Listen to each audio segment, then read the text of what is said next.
আসসালামু আলাইকুম। আম স্বৈরাচার আসলে ২ ধরনের হয়। একটা স্বৈরাচার হচ্ছে রাষ্ট্রীয় স্বৈরাচার, যেটা বাংলাদেশে এই জুলাই বিপ্লবের পরে আমরা আ পতন দেখেছি। আরেকটা হচ্ছে ব্যক্তিগত পর্যায়ে মানসিক স্বৈরাচার, মননগত মজ্জাগত যে স্বৈরাচার সেইটা। এটা আসলে সহজে যায় না। বিশেষত একটা স্বৈরাচার, রাষ্ট্রীয় স্বৈরাচার যখন জেঁকে বসে বছরের পর বছর, যেমন গত ১৫-১৬ বছর আমাদের এখানে স্বৈরাচার চলছে, এর আগেও চলেছে। তো শৃঙ্খল আমাদের মধ্যে কখনো প্রতিষ্ঠা করার কোনো উদ্যোগ দেখা যায়নি। কেননা যারা স্বৈরাচার ছিল, স্বৈরাচার কখনো জানেই না যে আসলে শৃঙ্খলিত পরিবেশ এবং একটা শৃঙ্খলিত রাষ্ট্র কিভাবে প্রতিষ্ঠা করা যায়।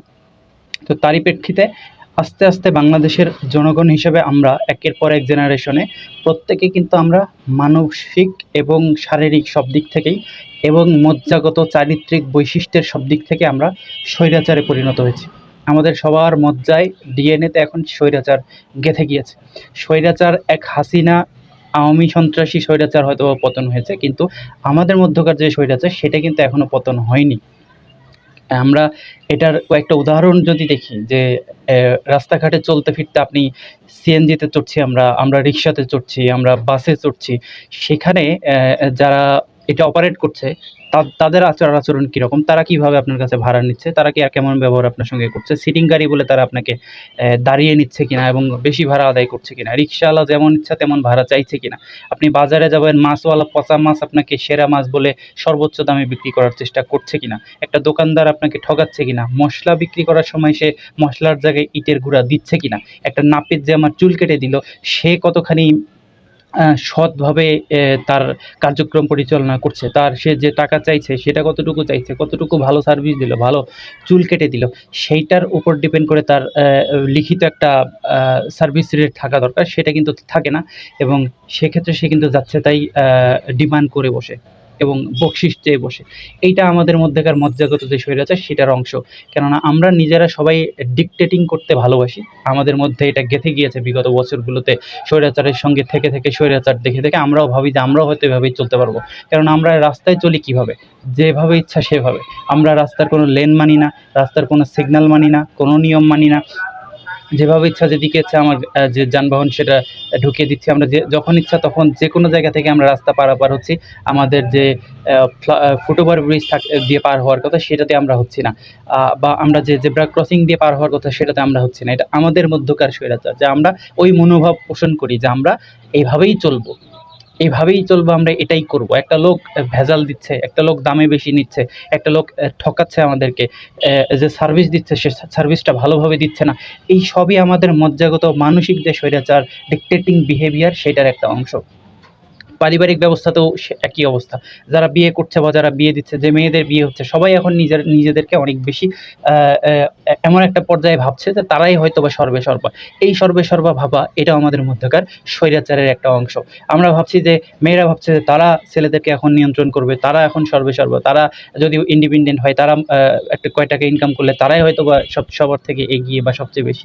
এটা এক ধরনের স্বৈরাচার। তাদের মন মানসিকতার স্বৈরাচার, নারীবাদী স্বৈরাচার। তো এই ধরনের কাজগুলো যে আমরা একের পর এক করছি, আমাদের মধ্যেকার এই যে আচার ব্যবহারগুলো আমাদের মধ্যে রয়ে গিয়েছে, যে রাস্তাঘাটে চলতে কারো সঙ্গে আমাদের হঠাৎ গুতা লাগলে আমরা সরি বলা তো দূর, আমরা উল্টা তার উপর চেপে বসি। আমরা নিজেরা যাচ্ছি, আমাদের হাত পা ছড়িয়ে দিয়ে আমরা একজনকে গুতা দেই ফুটপাতে যাওয়ার সময় এবং তার সঙ্গে আমরা মারামারি বাধাই দিতে পছন্দ করি। এটা আমাদের মধ্যকার ঘৃণ্য এবং নিকৃষ্ট স্বৈরাচারী মানে আচরণের একটা বহিঃপ্রকাশ মাত্র। এইভাবে প্রত্যেকটা পদে পদে আমরা দেশের মানুষ হিসেবে চলার পথে যত রকম অসৎ কার্য করি, যত রকম খারাপ কাজ করি, খারাপ আচরণ করি, মানুষের সঙ্গে নিয়ম ভাঙি, নিয়ম মানতে চাই না, এই সব কিছু আমাদের মধ্যকার স্বৈরাচারের একটা অংশ।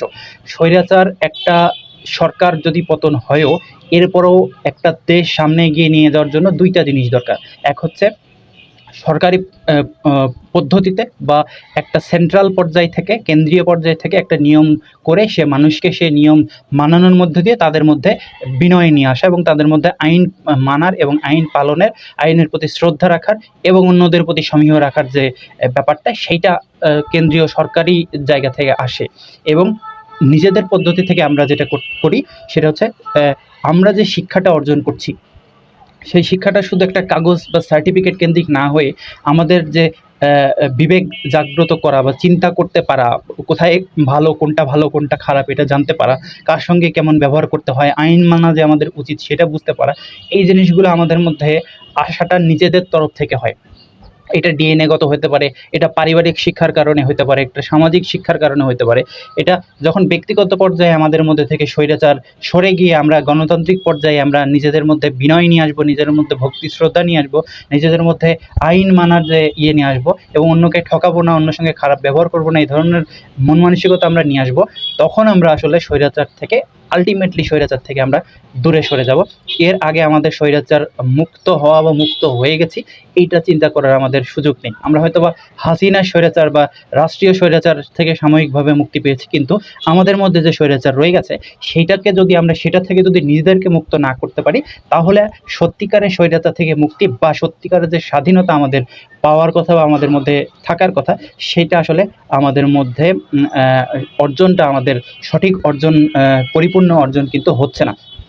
সো আমাদের সবার চেষ্টা করা উচিত নিজেদের জায়গা থেকে নিজেদের মধ্যকার যে এই বিষাক্ততা, নিজেদের মধ্যেকার এই অভক্তি, অশ্রদ্ধা, আইন পালনের প্রতি অশ্রদ্ধা এবং মানুষের প্রতি অশ্রদ্ধা, মানুষকে ঠুনকো করে দেখার যে মনোভাব, সেটা থেকে আমরা যদি দূরে সরে আসতে পারি, তবেই আমাদের সত্যিকারের গণতন্ত্র, সত্যিকারের স্বৈরাচার প্রতিষ্ঠা হবে এবং সত্যিকারের স্বৈরাচার মুক্তি আমরা আসলে পাবো। তো আমরা এদিক দিয়ে কাজ করি, সঠিক একটা সুন্দর বাংলাদেশ, উন্নত বাংলাদেশ, যেটা স্বৈরাচাররা এতদিন বলতো যে আমরা সিঙ্গাপুর হয়ে গেছি, আমরা দুবাই হয়ে গেছি, সত্যিকারে যেন আমরা সিঙ্গাপুর বা তার থেকে ভালো, মালয়েশিয়ার থেকে ভালো, দুবাই থেকে অনেক উন্নত রাষ্ট্রে পরিণত হতে পারি, সেই চেষ্টা আমাদের থাকতে হবে। আসসালামু আলাইকুম।